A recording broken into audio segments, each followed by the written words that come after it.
There is one story which has been dominating the news all day. You've seen it leading every news bulletin.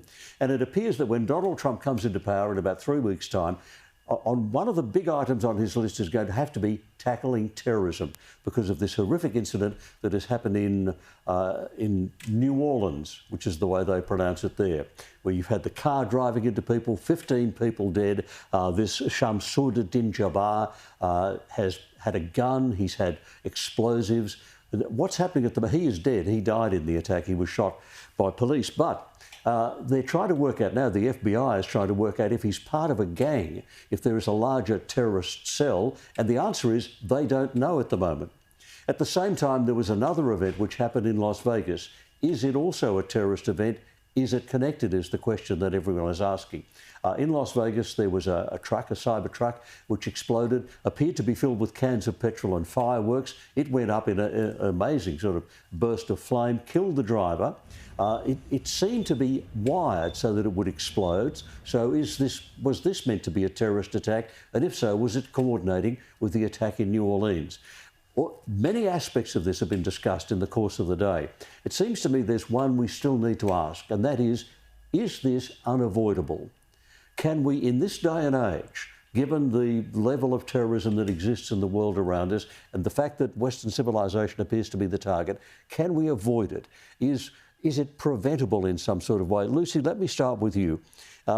Is it unavoidable that some of us are going to die in terrorist attacks, or can things be done to prevent these things happening? I think this is, first of all, my heart goes out to all of the victims involved in this. I mean, we're still getting to the root cause of the situation, of course, and identifying the fact that it has been labelled as a terrorist attack in one instance in particular has been important to help us try and put the piece of the puzzle together. I mean, we've seen such a rise in attacks in fundamentalist Islamic groups now that have been targeting a lot of, the Western civilization.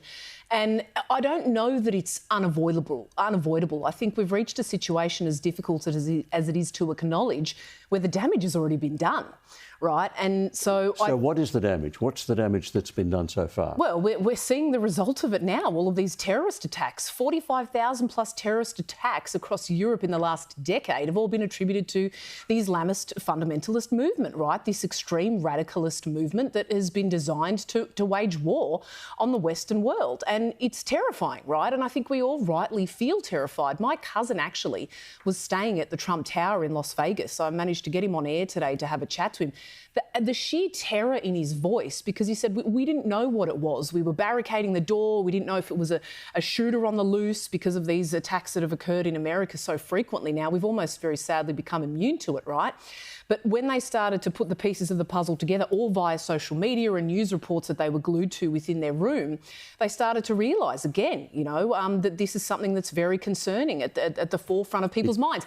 We need to know now, Kel, that in this scenario, how are we dealing with this, right? The best response, of course, is to show our support to everyone that's been aggrieved by it, but then you've got to strip it back, right? What's to blame? Is it immigration that we're staring down the barrel of that's a cause of this issue? But we can't wind the clock back now, and we have to think about how are we handling this when we identify through our intelligence agencies people that are making these observations, that are prioritising their allegiance to their movement and their country. Given there are risks in the community, do the risks have to hit us, Evelyn, or is it possible? I mean, we've been saying for years, it's a tired old cliche that prevention is better than cure.